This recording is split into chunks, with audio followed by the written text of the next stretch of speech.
Hey mama and friend of Jesus, welcome to Courageous Fit Female. Do you want to get healthy and feel comfortable in your body? Are you up late at night Googling how to have more confidence? And are you afraid you're never going to lose the weight? Do you wake up with ambitious health goals but never seem to have the time to work out or meal prep?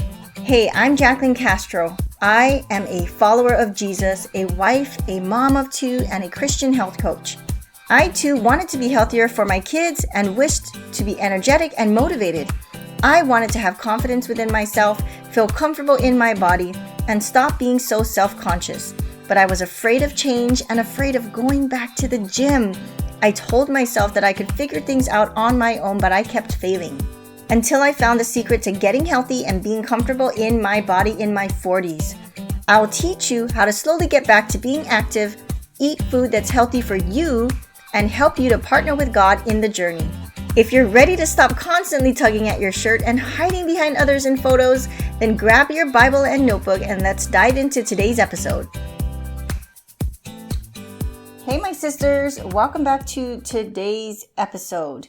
Question: do you feel like you're failing at doing all the things that you need to feel healthy, like your workouts and your meal prep? Well, in this episode, that's what we're going to talk about. 4 things specifically, 4 productivity secrets for stay-at-home moms over 40. So we're going to get straight into it because we don't have a lot of time when the kids are home from school. And I really want you to focus and zone in on the things that I'm going to share. There are only 4 things, okay? But these 4 things, I promise you that when you take what I'm saying and you implement it, even if it's just one of these things, it can really help you to move the needle forward or toward getting your workouts in and doing your meal prep so that you can feel better in your body, you can feel healthier, get the energy that you need to keep up with your kids. Because right now, if you're feeling like you're failing at doing all these workouts and meal preps, that's what this episode is all about. So take note.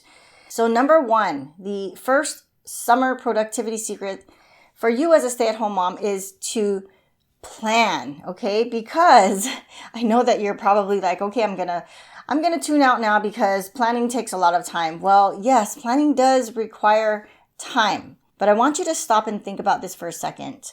How many things have you actually planned out that you can say were worth the time? Maybe it's a wedding or your kid's birthday party or an event for church, right? Teaching Sunday school, you have to prepare for that. You have to plan and prepare for it. If you wanted to meet with a friend, you need to plan out who's going to babysit your kids, right? Because if the kids are around, then how are you going to really have a one-on-one deep conversation and pay attention to one another when your kids are there? So you have to plan for babysitting, right? Because when your friend needs a listening ear, we need to make sure that we have a babysitter. Maybe it's a homeschool project. So I'm trying to give you some different ideas for when you actually have used planning in your life and that it really does work. So yes, in order to be productive, then you need to plan. So that's the first thing is we need to plan. And don't worry, we're going to talk about the planning part and how that's actually done in real time, in real life, especially when you have your kids home from the summer. You're probably thinking, well, that defeats the whole purpose, Jaclyn, right? Like planning is going to require time and I don't really have a lot of time because the kids are home. Well, that leads me to number 2. The second summer productivity secret for you as a stay-at-home mom over 40 is to replace one thing for another. I'll say it again. Replace one thing for another. Because I'll tell you right now, it's easier not to follow through on a new routine because this is a new routine, right? Summertime is a time where you develop or create or throw away new routines. So if you're adding something versus replacing something, it's actually easier to not follow through. So I want you to imagine yourself. If you have a workout hour that you planned out, plus you also continue the habit of scrolling, that's not a picture of productivity because if you can replace the scrolling with working out, then you're actually stewarding your body and having energy because you worked out versus working out and continuing the habit of scrolling. and I don't think I really need to say it, but I'm going to say it anyways, that scrolling is not anything near being productive. I mean, every once in a while, I guess if you have enough discipline, right? Self-discipline, and make the effort to either delete the app or to not log on when you know you could be doing something more productive, then it's not a productivity thing to keep. So just do your workouts, replace the scrolling with the actual workouts. Another example of replacing would be, instead of binge watching YouTube videos, then you can replace the binge watching with feeding your spirit, right? Reading scripture. So instead of continuing to binge watch YouTube videos and then you actually make time to feed your spirit in addition to binge watching, instead of both, just replace the binge watching of the Netflix or the YouTube, right? And replace that with reading scripture. Think of the first thing that you think of to replace, guys, it's most likely the thing that you know is not really bringing you closer to being more healthy, right? So whatever it is, sleep versus A, B, C. You figure out what that is. I'm not really sure what that would be for you. But the point is to just replace.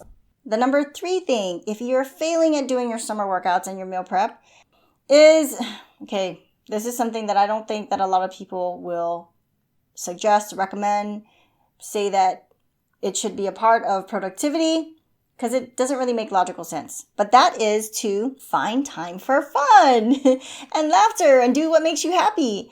Okay, this is the reality is that it is often left out, right? People don't usually tell you to have fun when you think of being productive. But don't fall for the lie that being productive means you don't ever have fun or laugh or enjoy what brings you joy. Studies really show that our external environment, right, what's happening around us, it really affects us on the inside. So I want you to think of things externally, like babies. Babies make you laugh, right? They make you smile. Maybe for you, it's the smell of coffee or the sound of birds, or like my husband, he loves the sound and watching waves. It brings him happiness, right? Maybe gathering with friends or singing your favorite song. You don't have to leave the house for any of these things, guys, but something to set your environment up to help you to have fun, help you to live with laughter, to do what makes you happy. Nobody's going to watch you dancing. Go ahead and dance, right? Maybe it's just putting on an outfit, making your face up, fixing your hair. It's something that makes you feel good, right? Now, I can't go on without telling you the difference between happiness and joy. So first, I want to say that it's hard to find the word happiness in the Bible. So you may think that it's unbiblical to be happy, to find things that make you happy. But guess what? God created it. God created everything, including happiness.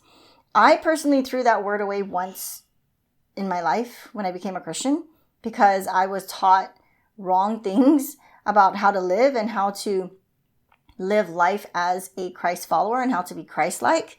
Until I read this book from Jennifer Dukes-Lee, I totally recommend the book if you feel that it's wrong to be happy in your life as a Christian. It's called The Happiness There by Jennifer Dukes-Lee. But there is a difference between happiness and joy.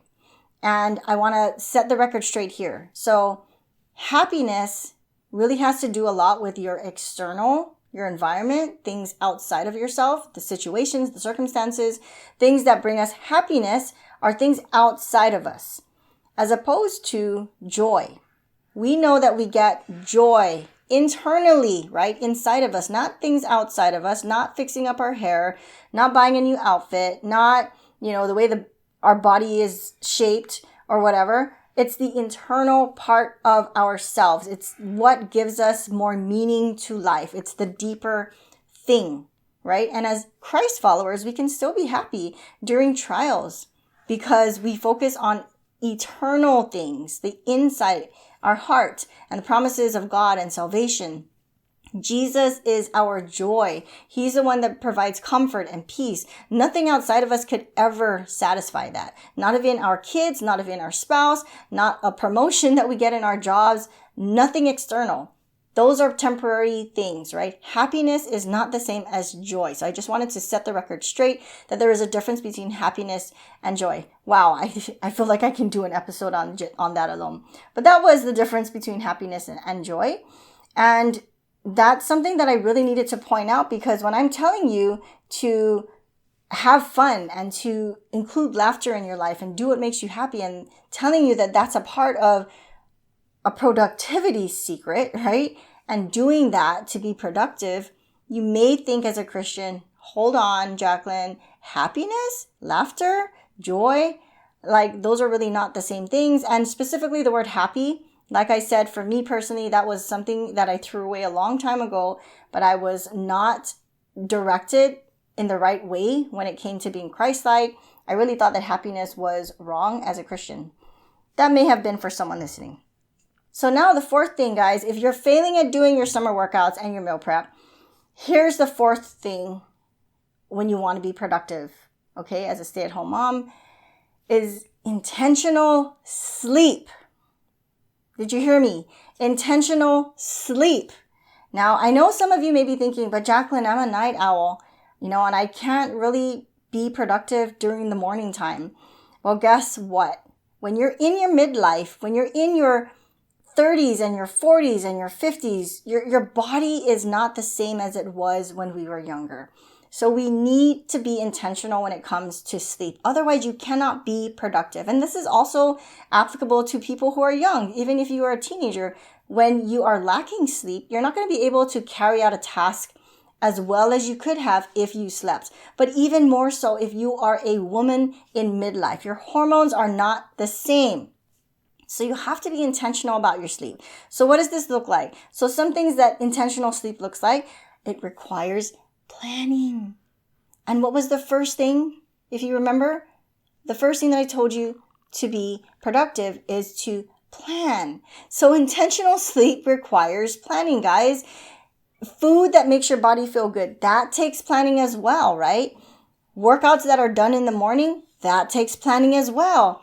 Whatever it takes for you to not be on your phone, turn off your devices, get radical, my sisters, and unplug your router. Turn your phone to the off position, not like just, put it in another room because you can just literally walk over there. But turning your phone off because it takes a long time for your phone to actually turn back on, right? And maybe remove the battery from your phone. I don't know, get radical, do whatever it's going to take you to turn off your devices, to turn off your phone, to get unplugged.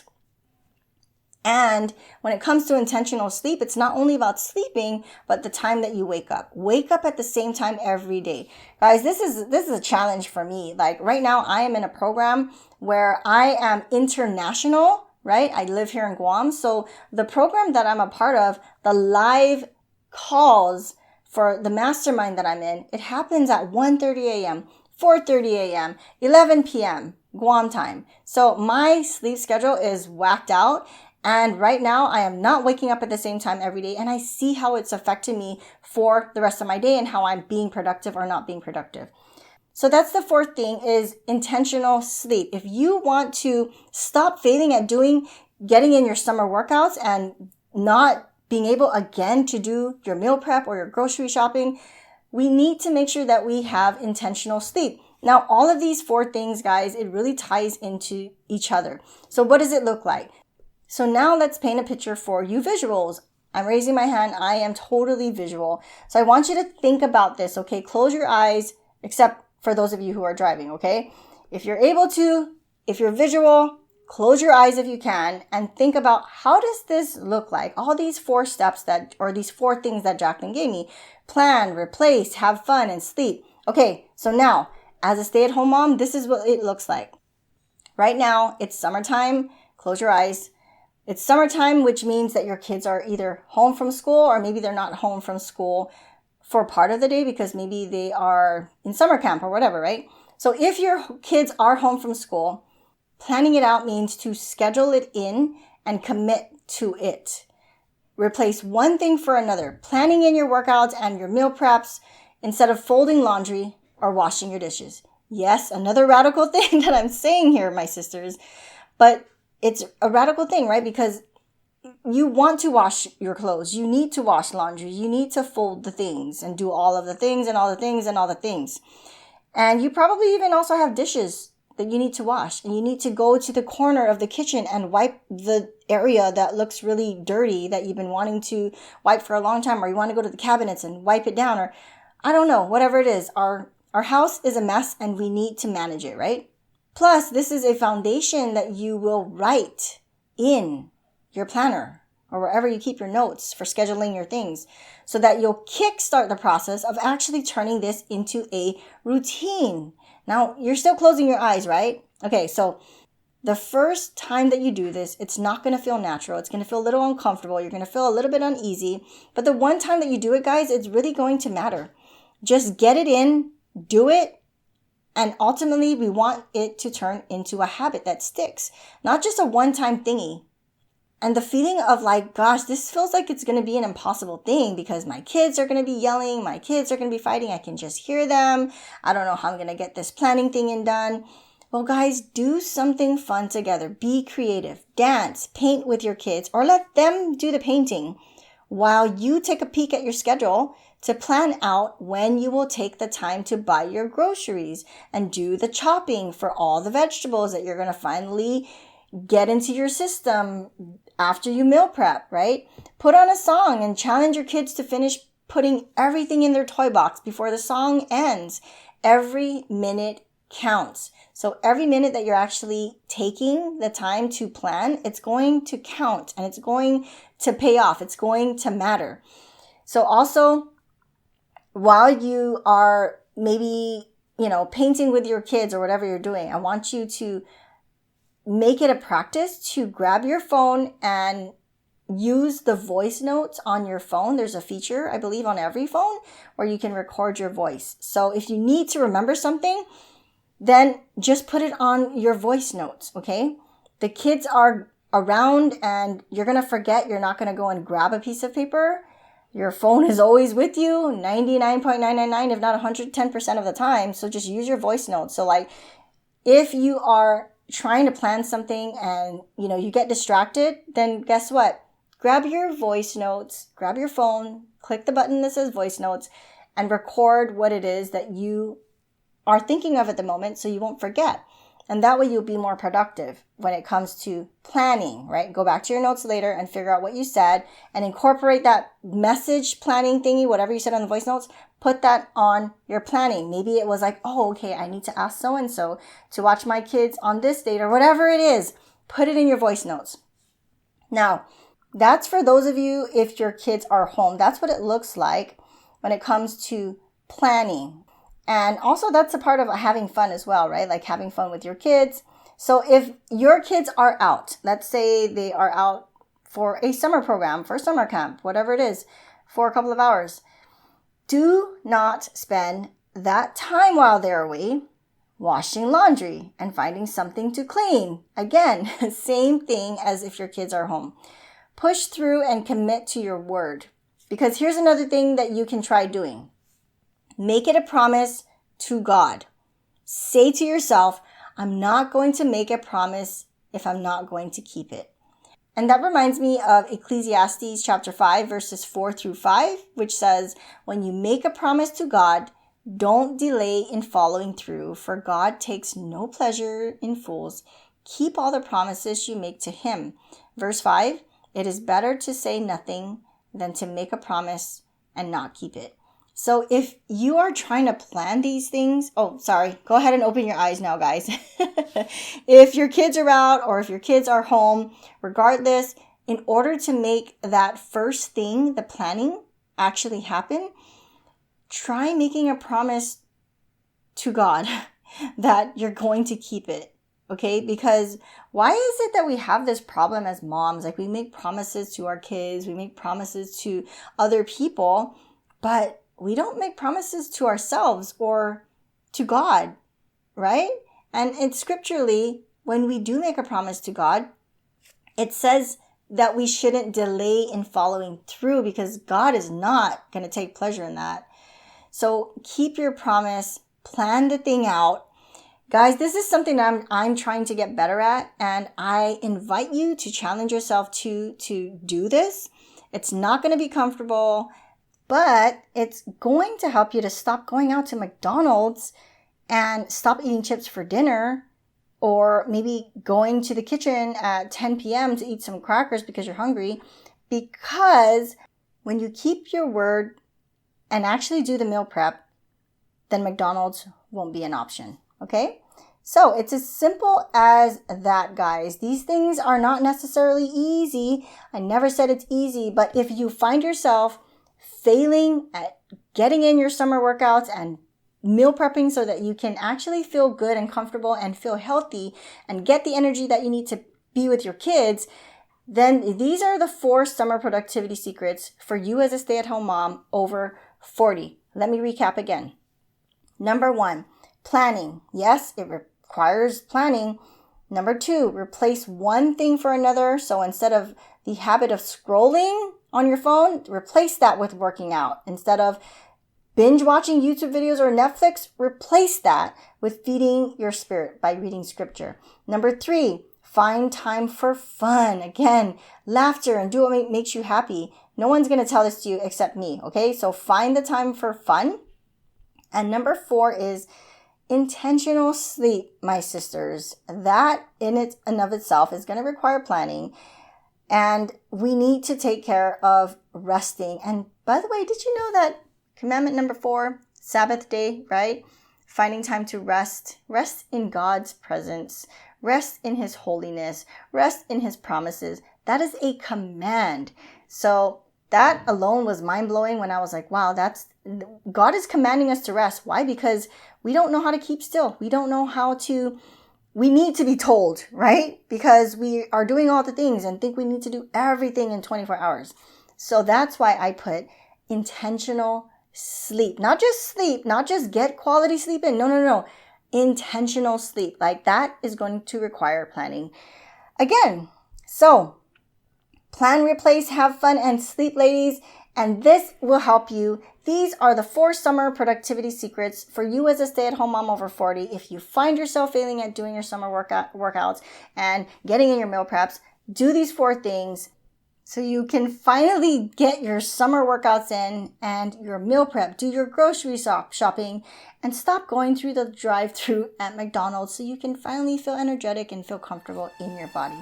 It was great and fun hanging out with you. And until the next episode, we will meet again. For His honor and for His glory, my sisters, stay courageous and stay fit.